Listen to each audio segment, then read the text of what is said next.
Olá pessoal, tudo bem? Eu sou o professor José Roberto Santin e na aula de hoje vamos abordar os aspectos gerais das mutações. A aula de hoje ela foi preparada com base no conteúdo disponibilizado na biblioteca digital da Univale. Em geral, a replicação do DNA se dá de maneira correta.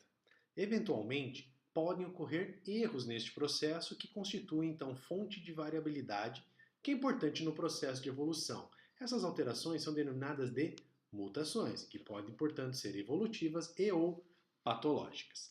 As modificações que ocorrem em determinados locus gênico são chamadas de mutações gênicas, de ponto ou pontuais, ou seja, são alterações na sequência de nucleotídeos da molécula de DNA.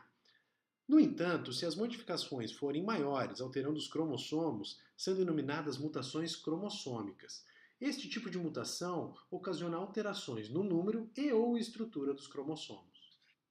As mutações gênicas, de acordo com a sua etiologia, são classificadas em mutações espontâneas, quando ocorre sem que haja interferência conhecida de qualquer agente, e induzidas, quando ocorrem pela ação de agentes físicos e ou químicos, denominados agentes mutagênicos.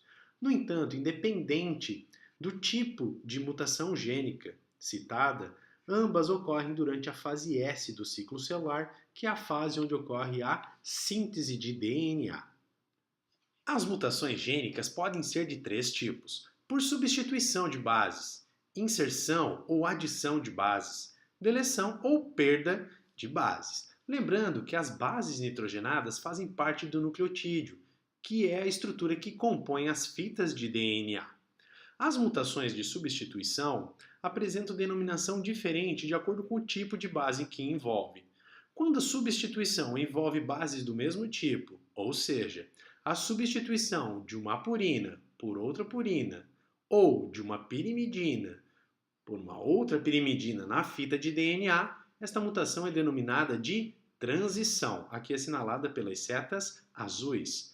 No entanto, quando ocorre a alteração ou a substituição de uma purina por uma pirimidina ou de uma pirimidina por uma purina em um determinado locus gênico, este tipo de mutação é denominado de transversão. As substituições de bases podem provocar a troca de um aminoácido na cadeia polipeptídica. Esse tipo de alteração é denominado mutação com sentido trocado ou incorreto, ou seja, é a substituição do aminoácido original, neste caso aqui uma serina, por uma leucina.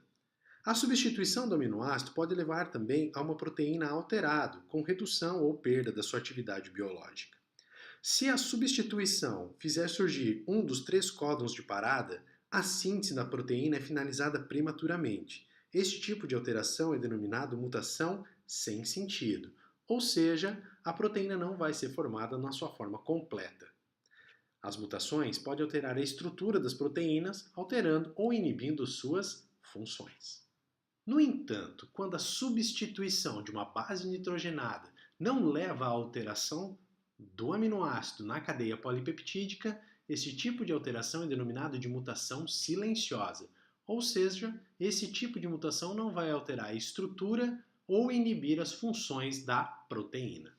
Com relação às mutações cromossômicas, elas podem ser classificadas em numéricas, onde ocorrerá a alteração no número de cromossomos. Esse tipo de alteração é classificado em aneuploidias, alteração em um ou mais cromossomos, e euploidias, alteração em lotes inteiros de cromossomos. E estruturais, que podem ser ocasionadas por deleção, duplicação, inversão e translocação, que pode ser recíproca e não recíproca entre cromossomos homólogos e não homólogos. As principais consequências das mutações gênicas são alterações nas funções celulares, como por exemplo proliferação celular desordenada, que pode levar a um processo de carcinogênese. No caso das mutações cromossômicas, o desenvolvimento de algumas síndromes, como síndrome de Down, síndrome de Cri-du-Chat, entre outras. Agora que já sabemos todas as consequências gerais das mutações cromossômicas e gênicas para o ser humano, nas próximas aulas vamos nos aprofundar no tema mutações gênicas e mutações cromossômicas. Portanto, não deixe de procurar lá na biblioteca digital da Univale livros sobre genética médica. Um abraço e até a próxima aula.